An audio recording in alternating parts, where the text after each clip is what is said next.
자, 이재명 대통령 취임 1주년 기자회견 이번에는 지방선거 이후에 사상 초유의 투표용지 부족 사태로 일부 국민의 참정권이 침해당하는 다시는 있어서는 안 될 일이 명백하게 일어났지요. 그 이후에 강력하게 항의하는 시위가 투표소, 개표소에서 진행이 됐고 지금은 2030 젊은 세대를 중심으로 해서 재선거를 요구하는 그런 항의 시위가 계속되고 있습니다. 여기에 일부 부정선거를 주장하는 사람들이 그 시위에 합류하고는 있다고는 하지만 또 젊은 세대들은 거기에 대해서 또 분명하게 선을 긋고 있다는 그런 기사들로 나오고 있는데 이재명 대통령도 이번 항의 시위에 대해서 자신의 생각을 밝혔습니다. 주권 감수성이 부족하지 않았나 본인도 반성하고 있다, 돌아보고 있다는 취지로 답변했습니다. 모범적 민주국가 대한민국. 이 모든 걸 한순간에 깡그리 망가뜨린 거죠. 그리고 그 문제를 지적하는 청년들에 대해서 참으로 귀하고 존경할 만하다는 생각이 듭니다. 사실 저도 그 생각을 못했거든요. 아, 이거 열 몇 명이 투표를 못했다는데 투표 결과 영향도 없고 라고 생각한 측면이 없지 않거든요. 민주공화국 대한민국의 주권 행사에 관한 근본의 문제다라고 제기한 것에 대해서는 저도 많이 반성하죠. 그럼 최소한 진상은 밝혀봐야 되겠다. 그러니까 우리가 오후에 한번 만나서 어떻게 접근하는 게 맞는지 의견을 한번 들어보려고 해요. 오후에 만나서 의견을 한번 들어보려고 한다. 양말이면 저게 앞으로 한 25분 정도 뒤에 열리는 사부 요인과의 만남을 얘기한 거죠? 네, 그렇습니다. 예. 대통령의 발언은 이게 뭔가 결과의 문제가 아니고 원칙의 문제고 네. 헌정 시스템의 문제다 이렇게 얘기를 했습니다. 그 아까 들으신 내용 앞부분에 이번 사태에 대해서 대통령이 어처구니 없는 일이라고 하면서 모범적 민주국가 대한민국이 깡그리 망가뜨려졌다 이렇게 상당히 강한 어조로 개탄을 했는데요. 이 부정선거와는 물론 이제 선을 그었습니다만은 지금 20, 30대 청년층을 중심으로 해서 이 부분에 대해서 분노하는 것은 어떻게 대한민국에서 내가 투표소에 갔는데 투표를 못하는 상황이 있을 수가 있느냐. 정부가 어영부영해서 주권 행사를 못하게 한 것 아니냐. 이런 분노는 사실상 원칙의 문제다 이렇게 얘기를 하면서 청년들에 대해서 귀하고 존경할 만하다. 그리고 감사의 뜻까지 표시를 했는데 이때 그 주권 감수성 부족을 얘기한 것은 뭐냐면 이 법적으로 보면 재선거라고 하는 것은 이미 확정된 선거 결과를 뒤집을 만한 어떤 문제가 드러났을 때 법적으로 추진될 수 있는 것인데 예. 그 정도까지는 아니지 않느냐. 그래서 며칠 이러다 뭐 이건 제 생각입니다만은 그러니까 그렇게 심각하게 보지 않았다는 것이죠. 그런데 지금 생각해 보니까 이건 기본적인 원칙의 문제이기 때문에 헌정 시스템의 문제, 다시 얘기해서 중앙선관위가 가지고 있는 부실과 무능의 문제를 다시 한번 들여다봐야 되겠다라고 얘기를 하는 것이고 사부 요인을 만난다라고 하는 것은 이것을 단순히 중앙선관위 조금 고쳐서 다시 쓰자 이런 차원이 아니고 헌법적 차원에서 논의할 필요가 있다. 왜냐하면 감사원에 지난번에 부패 문제가 있었을 때, 죄송합니다. 중앙선관위에서 이제 자녀 채용 비리가 있었을 때 감사원이라고 하는 외부 기관에서 들여다볼 수 없다라고 하는 것이 헌법재판소의 결정이었거든요. 왜냐하면 선관위가 가지고 있는 헌법상의 독립기관이라는 위상 때문인데 이것 때문에 못하다 보니까 부패하고 부실하고 무능한 이것이 계속되고 있는 것 아니냐라는 지적이 계속 있잖아요. 그렇다면 이 문제는 헌법적 차원에서 들여다볼 문제가 있다라고 하는 얘기가 벌써 정치권에서 나오고 있거든요. 그러니까 그런 부분까지 이번 사부 요인 회동에서 있지 않을까 하는 생각도 해봅니다. 예. 이재명 대통령이 내일 순방인가요? 유럽 순방이 내일인가요? 그런 것 같습니다. 9일부터 18일까지로 지난번에 발표가 됐는데 지금 뭐 제1야당인 국민의힘에서는 안철수 의원 같은 경우도 그렇고 지도부도 그렇고 대통령이 지금 이런 상황에서 순방 갈 일이 아니다라고 목소리를 내고 있습니다만 또 대통령의 순방 외교는 순방 외교대로 또 지켜져야 되는 측면이 있고 이 부분 투표용지 부족 사태 선거관리위원회 위원장과 사무총장이 사퇴 의사를 밝히긴 했습니다만 그만둔다고 해결될 일은 절대 아니죠. 왜 선관위는 매번 이런 일이 벌어지는가. 선거 때가 되면 선관위 직원들이 대거 휴가를 간다 이런 얘기도 있었고 여러분들이 좀 오해하시면 안 되는 게 선거하러 투표하러 가셨을 때 그 투표소 안에 있는 사람들이 다 이 선거관리위원회 직원이 아니죠. 대부분은 뭐 교사 또 동사무소 직원들 교육받고 온 그러니까 선관위 직원들이 의외로 많지가 않은 거예요. 그러니까 이런 부분들에 대해서도 좀 생각을 해봐야 되고 어쨌든 두 분에게는 지금 현재 이 투표용지 부족 사태 관련해서 결과적으로 투표함을 옮겨서 개표가 마무리되긴 했습니다만 계속해서 항의 시위는 벌어지고 있는데 여기에 일부 부정선거를 주장하는 사람들이 합류하려고 하다 보니 원래 이 재선거를 요구하며 강력하게 항의했던 시위대에서 당신들은 오지 말고 그런 목소리 내지 마라. 성적이 들고 오지 마라. 우리는 성적이 상관없다. 피켓도 현장에서 직접 그 순간 만들어서 쓰고 그리고 아예 시위를 주도하는 어떤 조직적인 집단이 없다. 이것도 이번 시위의 또 특징이라고 한다고 합니다. 저희가 만든 영상 한번 보시고 두 분에게 좀 질문을 드려보도록 하겠습니다.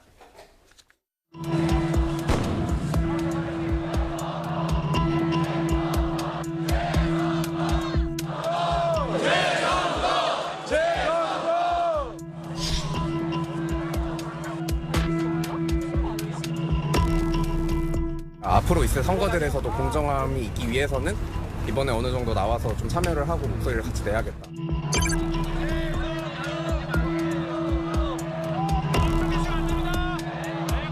이건 있을 수가 없는 일입니다. 다시 투표를 해서 공정하게 하는 것이 맞다고 생각합니다.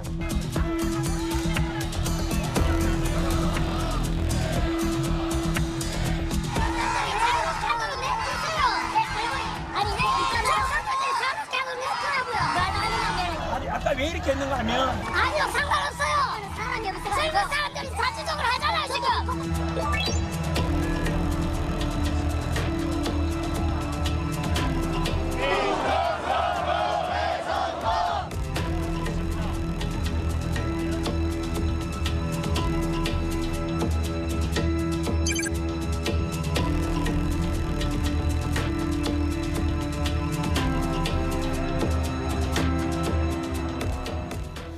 전하길 씨가 강하게 항의를 받는 장면이 나갔죠. 네. 우리는 당신들과 부정선거 주장하는 사람들과는 다르다라고 하는 생각을 갖고 있는 것 아닙니까? 어떻습니까? 전한길 씨하고 이제 장동혁 대표가 이제 거의 같은 수준으로 예. 행보들을 하고 있는 것 자체가 좀 상징적으로 보여지고요. 사실 이번 사안은 소위 부정선거하고는 성격이 전혀 다른 문제이고 투표 자체가 이제 행사하는 데 있어서 어려움이 생긴 부분들이기 때문에 이 투표권, 참정권 이 문제와 직결되는 저는 어떻게 보면은 헌법 가치의 가장 본질적인 내용과 맞닿아 있는 문제다. 그리고 민주주의의 어떤 그 국민주권 원리를 직접적으로 침해받는 문제다라는 생각 때문에 이 문제는 정말 간단한 문제가 전혀 아니다. 네. 그래서 대통령이 사실은 말씀하신 것처럼 선관위라고 하는 것은 헌법상의 독립기관으로 되어 있고 실제로 오히려 선관위 어떤 여러 가지 선거 행정과 관련해서 대통령이든 정부에서 이러쿵저러쿵 얘기하는 것 자체가 굉장히 좀 위법 소지도 있다라는 얘기까지 했어요. 실제도 그렇고 그럼에도 불구하고 대통령이기 때문에 책임은 피하지 않겠다. 사부 요인 또는 국회와 협의해서 근본적인 대책 마련하겠다 이렇게 나와 있는 부분이 있고요. 공직선거법상 재선거나 재투표라고 하는 것은 요건과 절차가 있는 겁니다. 그렇죠. 제가 보기에는 소위 재투표 사안은 아닌 것으로 보여지고요. 만약에 재선거가 필요하다라고 하면 선제적으로 거쳐야 될 절차들이 소청이라고 하는 선관위 절차가 있고요. 지방선거에 관한 그 선거 예. 소청이라는 제도가 있다라고 하는 선행적으로 얘기죠. 먼저 해야 되고 그거에 대한 그건 누가 소청을 제기합니까? 정당도 할 수 있고요. 예. 관련된 당사자들이 그 소청을 중앙선관위에 할 수도 있고 이제 지방 의원 같은 경우는 지방선관위 하는데 이 절차에 불복하면 법원으로 결국 가는 거고 예. 이런 일련의 어떤 법적 절차를 거치고 그 결과에 따라서 이 선거 자체가 효력이 이제 부정이 되면 그때 이제 재선거라는 게 이루어지기 때문에 저는 이 재선거 주장을 특히 정치권에서 장동혁 대표가 자신의 책임 회피 수단으로 이렇게 정치 공세의 일환으로 하는 것은 매우 부적절하다. 만약에 필요하면 국민의힘이 직접 법적 절차를 거치면 됩니다. 예를 들면 서울시 선거가 재선거가 필요하다라고 하면 국민의힘의 이름으로 실제 소청을 할 수 있어요. 소송을 할 수 있고요. 그렇게 하거나 그렇지 않을 바에라면 책임 있는 위치에서는 그런 얘기를 함부로 하면 안 된다라는 생각은 들고요. 2030 청년들이 투표권의 침해에 대한 분노의 어떤 함성으로 재선거 요구를 하는 것들에 대해서 만약 법적 절차가 진행이 된다라고 하면 선관위든 법원이든 엄중하게 이 부분들을 좀 들여다봐야 된다 이런 생각은 또 한편으로 하고 있고 네. 이거 이외에도 저희가 당에서 얘기한 것처럼 국정조사든 수사든 또는 개헌까지를 포함한 새로운 어떤 선거 관리 시스템의 구축이든 전면적으로 좀 논의해야 된다 이렇게 생각합니다. 예. 개헌은 국정조사나 특검 수사가 선행돼서 그 결과를 보고 그걸 토대로 해서 개헌은 천천히 밟아나가면 될 것 같고요. 일단 국정조사는 여야 모두가 얘기하고 있으니 국정조사는 빨리 해야 될 것 같고 특검도 역시 마찬가지죠. 국정조사는 국정조사대로 특검은 특검대로 가는 건데 여기서 이제 저희가 주목해서 봐야 될 부분이 자, 저 현장에서 이번에 투표용지 부족 사태에 항의하며 우리는 재선거를 외칩니다라고 얘기하는 이 이제 피켓 아까 잠깐 보셨을 텐데 이분들이 외치는 재선거와 여기에 이제 장동혁 국민의힘 대표가 그 덕일 다녀와서 기자회견을 스스로 자청을 해서 재선거를 얘기를 했어요.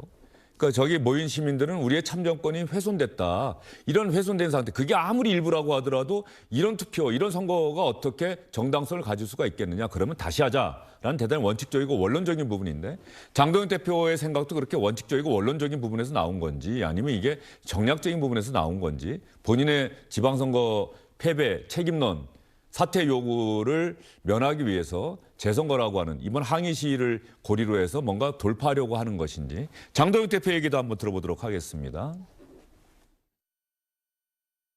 국정조사를 하려면 제대로 해야 합니다.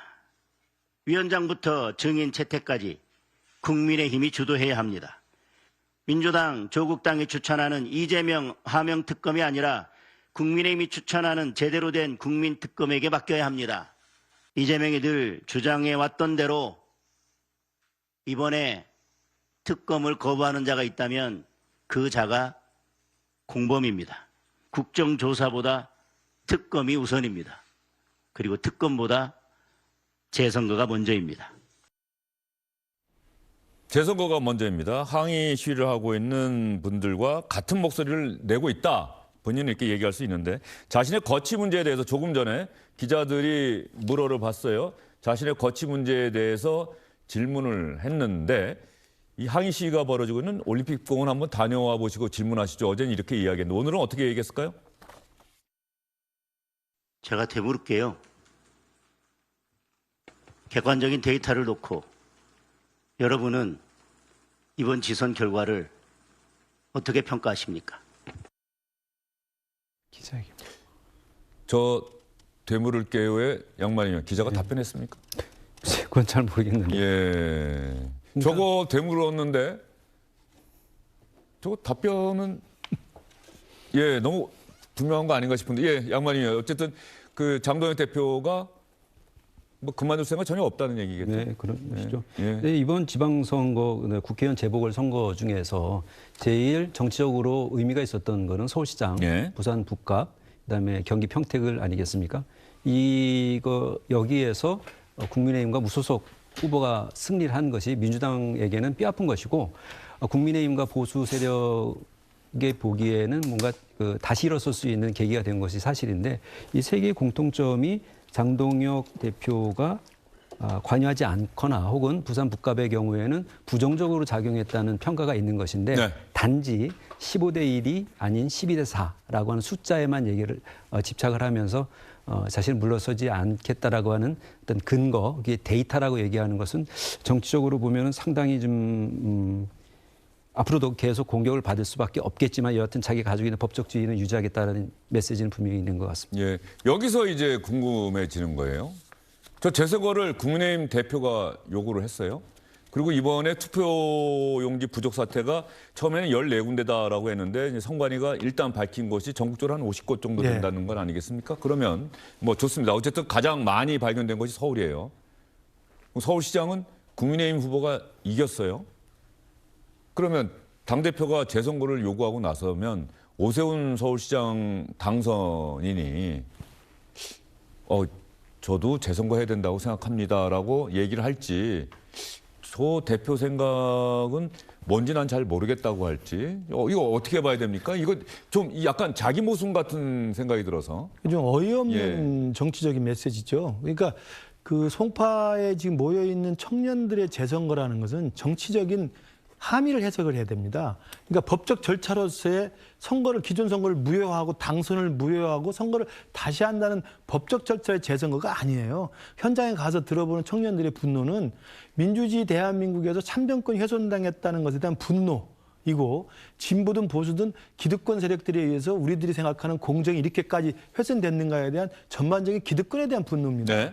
근데 그걸 현장에 몇 번 갔다 와서 받아 안아서 제1야당의 대표라는 분이 당론도 아니고 당론이라는 것은 당의 전반적인 의총이나 아니면 당의 지도부의 전체적인 합의된 결론으로 나와야 되는 건데 그것도 아니고 주말에 재선거를 주장하고 오늘 지금 최고위원회에서 또 다시 재선거가 우선이라고 해버리면 지금 제1야당의 책임 있는 자리에 있는 분이 재선거를 이야기하면 당선 무효를 전제로 하는 법적 절차를 이야기합니다. 아까 말씀하신 것처럼 선거 소송을 하든가 그다음에 선거 무효 소송을 해서 아니면 당선자가 유고가 생기거나 사퇴할 경우에 재선거를 하는 게 법적 절차입니다. 그럼 그걸 지금 의미한다고 하면 오세훈 시장은 어떻게 되는 겁니까? 그러니까 저는 맥락도 없고 어이가 없는 지금 정치적인 구호를 지금 남발하고 있는 겁니다. 그러니까 송파의 올림픽공원에 있는 청년들의 재선거라는 그 구호를 그냥 옮겨와서 본인의 입으로 제1야당의 대표가 해야 될 책임 있는 역할을 해서 툭 던진 거예요. 근데 감당할 수 없는 거죠. 저는 이렇게 하는 것 자체가 본인이 모르겠어요? 판사 출신이신데? 그렇지 않겠습니까? 왜 그럴까? 생각해보면. 왜 장동혁 대표는 다 알면서 저렇게 얘기한다고 그러니까 생각을 하시죠? 판사 출신이니까 예. 모를 리가 없어요. 이런 프로세스를. 예. 그럼 왜 할까? 답은 뻔하죠.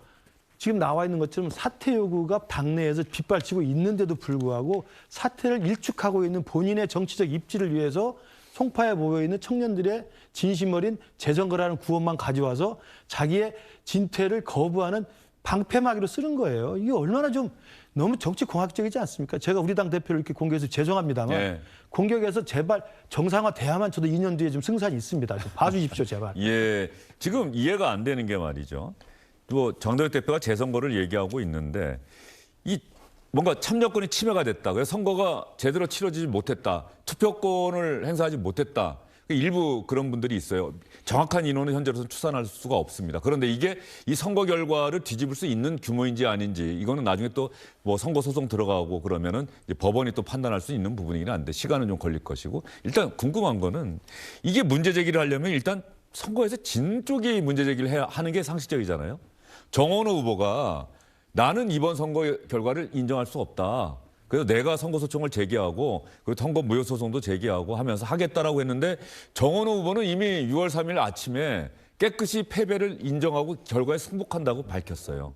그러면 선거에서 이긴 또 국민의 소속 정당인 국민의힘에서 강력하게 재선거를 요구하고 있긴 하지만 선거에서 이긴 오세훈 후보가 내가 비록 이겼지만 나도 이건 문제가 있다, 심하다고 생각하기 때문에 나도 나의 승리를 인정하지 않고 이건 절차에 따라서 재선거 절차를 밟았으면 좋겠다고 이제 얘기하는 게 두 번째 방안인데 오세훈 후보도 이미 국민들의 서울 시민의 선택에 환영을 하고 감사드리면서 시정을 열심히 하겠다는 또 각오를 밝히지 않았습니까? 그럼 이거 어떻게 해야 되는 거죠? 장동혁 대표 생각은 저걸 실행 의지가 있는 겁니까? 아니 어떻습니까? 실행 의지가 없죠.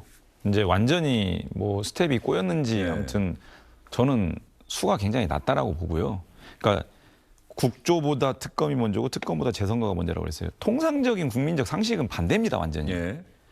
국정조사를 통해서 국회가 가지고 있는 권한을 가지고 충분하게 확인하고 부족한 부분이 있으면 특검을 병행하든 국정조사 바탕으로 해서 특검까지 가고 그다음에 어떤 근본적인 어떤 대책 마련을 하고 이런 것들이 이제 책임 있는 정당의 역할이고요. 사실 선거 소청이든 이런 부분들은요. 선거일로부터 14일 이내, 2주 이내 해야 됩니다. 예. 선거인, 정당, 후보자가 이 소청 심사를 할 수가 있어요. 선거인이라고 하면은 국민을 얘기하는 국민들이죠. 겁니까? 유권자분들. 예. 할 수 있기 때문에 만약 빨리 이거 2주 안에 누군가 해야 되겠네요. 장동혁 대표가 저렇게 강력한 의지가 있다라고 하면 국민의힘 이름으로 소청심사 청구하면 됩니다. 근데 그럴 생각이 없어 보여요. 예. 저는 14일 이내 안 할 것 같아요. 그거 보면 알겠네요. 의지를. 네, 그거 끝나면요. 예. 재선거 자체가 법상 불가능합니다. 선고소청이 안 되면? 왜냐하면 선거 무효 소송은 따로 제기할 수는 있잖아요. 소청부터 해야 됩니다. 예, 소청부터 해야 됩니다. 전치주의라고 해서 이거부터 해야 되는데 이 기간 지나면 다툴 수가 없어요. 확정되는 겁니다. 근데 민주당에서 말이죠. 네. 박선원 의원하고 최민희 양만희 의원, 네. 박선원 의원하고 최민희 의원이 이거 좀 약간 결은 다르긴 한데 좋습니다. 재선거합시다 얘기가 나왔어요. 네. 근데 다만 이건 조건은 전체 다가 아니고 아마 일부 문제가 된 지역만 하자는 얘기인데 가만히 봤더니 민주당이 진 쪽 위주로 하자는 얘기 같기도 하고. 아까 말씀드린 예. 대로 50개 정도가 예. 이제 문제가 있었던 것으로 드러났기 때문에 핵심 정리하자면 선별적인 재선거를 이제 주장하는 것이죠. 그러니까 전면적 재선거가 아니고, 왜냐하면 지난번에 늦게 개표소에 도착한 송파구에 투표함을 열어봤더니 서울시 의회의 비례대표 당선자가 바뀌었잖아요. 민주당이 오히려 한석 줄고 국민의힘이 한석 늘었죠. 네. 예. 그런 소지가 있는 데를 중심으로 해서 해보자라고 하는 게 이제 선별적 재선거 주장인데, 민주당의 일부 의원뿐만 아니라 국민의힘의 비당권파 의원, 네. 그다음에 개혁신당에서 이런 주장을 하고 있는데, 이것은 현재 우리가 가지고 있는 법 절차를 따라가면서 이 문제를 풀어 가자는 것이기 때문에 합리적인 것으로 보이는데, 지금 이제 장동익 대표는 거의 전면적 재선거를 얘기하는 것은 그야말로 정치적인 구호인 거죠. 아까 말씀하신 대로 지금 진상규명을 국회에서도 하고, 그다음에 이 과정에서 문제가 있으면 처벌을 검경 합수에서도 하고, 지금 여당에서도 특검 할 수도 있어 이런 얘기도 있는 것을 보면 그런 절차를 밟으면서 그다음에 대안을 모색하는 이런 절차를 따라야 되는데, 정치 구호만을 계속 내세우고 있는 거, 이거 상당히 문제라고 보고, 다만 모레 국민의힘의 이제 새 원내대표 선거가 있는데, 그때 어떤 사람이 되느냐에 따라서 현재 당론이 아닌 국민의힘 장동익 대표의 이 입장이 이른바 당론으로까지 수렴되는지 뭐 지켜볼 필요가 있다고 생각합니다. 그런데 민주당에서도 서울, 경남, 대구 이 민주당이 다 진 곳만 하자는 얘기예요. 거기가 문제가 됐으니까 이런 얘기가 있는데, 이게 또 민주당 내부에서 일부 의원의 목소리인 거죠, 아직? 그럼요. 예. 저는 뭐 어떤 취지로 예. 말씀하시는지 모르겠는데, 뭐 그런 주장들은 오히려 조금 더 좀 조심스럽게 해야 된다라는 입장이고요. 저는 정치라고 하는 게 결국은 국민들의 어떤 인식과 마음을 읽어나가는 과정일 텐데, 야당의 대표가 그 거리에서 재선거 주장을 그대로 받아와 가지고 또 재선거 주장을 하는 것은 과연 그게 국민들의 인식과 마음인 건지 저는 전혀 동의하기 어렵고, 오히려 정말 중차대한 일이 K민주주의 얘기하는 대한민국에서 벌어졌는 거 아닙니까? 네. 이 시점에서는 책임 추궁도 중요하지만 저는 근본적인 대책 마련에 국회가 가장 진력해야 될 지점이라고 생각을 합니다. 그 지점에서는 책임 면피라든지 어떤 뭐 이 책임 분산이라든지 이런 것들로 접근하지 말고 정말 중차대한 문제에 대한 대책 마련에 온 지혜를 다 모았으면 좋겠다. 예. 이런 생각, 이런 마음 간절합니다. 예. 이영우 의원, 민주당 의원 전체 단톡방이 정천회 대표도 포함돼 있겠죠. 네. 예. 정천회 대표가 지방선거 끝나고 나서 지금 좀 자맹하고 있는 것 같은데, 혹시 뭐 만나보시거나 얘기 들으신 적 있습니까? 따로 얘기 들은 바는 예. 없고, 의총에서 이제 평가 예. 체계적으로 하겠다. 예. 이렇게만 시스템에 의해서? 예, 예. 위원회 꾸려서 예. 하겠다. 이 정도 얘기 들었습니다. 예. 오늘 이원주 최고위원이 사퇴를 했다고 하는데, 이원주 최고위원 사퇴가 무거운 책임을 통감합니다.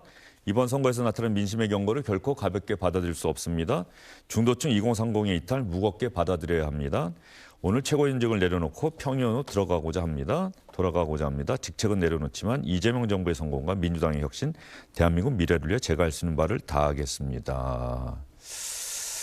양만희 의원, 네. 이거 이원주 최고위원이 뭐 정천회 대표와 친하지 않고 각을 세워왔다는 건 다들 아는데, 이게 어떤 의미, 뭐 연쇄적으로 다른 또 누군가의 거치 표명으로 이어질까요? 아니면 일단 이원주 최고위원만 이렇게 딱 그만두고 끝날까요? 저렇게 나란히 앉아 있는데 말이죠. 예. 수석 최고위원이기 때문에 그 정치적 무게 뭐 간단치 않은 것 같고요.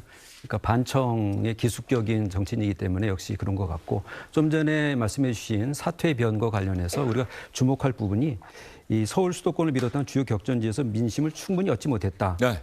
당이 대통령 지지도에만 의존한 나머지 지역별 민심에 부합하는 전략과 비전을 충분히 제시하지 못했다. 이건 당이 잘못했다는 얘기거든요. 그렇기 때문에 일종의 선거 패배 책임론을 제기하려고 하는 정치적인 어떤 선제적으로 뭔가 수를 둔 것으로 해석할 수 있겠습니다. 예. 오늘 이재명 대통령이 기자회견에 답변하다가 박지원 대표 얘기하면서 또 얘기했잖아요.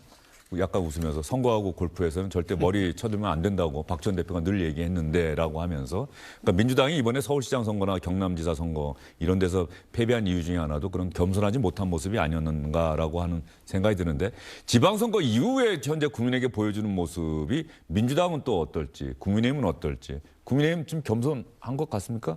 계속 고개 숙이고 좀 겸손하게 가는 것 같습니까? 오히려 지방선거 끝나고 패배했다는 평가가 지배적인데 오히려 더 고개 들고 지금 가고 있는 겁니까? 객긴 독긴인 것 같습니다. 독인 개긴. 예. 예. 그러니까 우리 당도 사실은 냉정하게 결과를 좀 반성하고 다음에 전국적인 총선가 2년 뒤에 있는데 어떻게 혁신할 것인지에 대해서 머리를 맞대야 되는데 대표께서 저렇게 오히려 되물으면서 장동혁 대표. 예, 이긴 거라고 이렇게 고집을 부리시니까 일단 우리 당이나 민주당이나 저 이후의 상황도 지켜봐야 될 것 같습니다. 알겠습니다. 이용우 의원은 아까 뭐 일찍 말씀하셔서 민주당 대표는 도대체 지방선거 이후에 대통령처럼 얘기한 적이 있는가라고 강하게 얘기하셨기 때문에. 제가 말씀드리는 것은 책임지는 방식도 중요한데 근본적으로 거기까지 나가려면 선제적으로 지방선거 결과에 대한 평가 내지는 인식의 어떤 그런 부분들이 이제 자리 잡아야 되는데요. 좀 온도차가 있는 것 같습니다, 실제로. 그리고 의원들 대부분은 어디다 속 시원하게 뭐 이렇게 얘기할 정도의 선거 결과가 아니다라는 좀 중론들이 있는 것 같아요. 뼈 아프다, 안타깝다, 돌아봐야 되겠다, 긴장된다 이런 인식들이 있는데 이런 부분들을 바탕으로 해서 새롭게 좀 거듭났으면 좋겠다 이런 바람입니다. 알겠습니다. 긴 시간 세 분 수고 많으셨습니다. 정치 여담 야담 여기서 줄이겠습니다. 수고 많으셨습니다.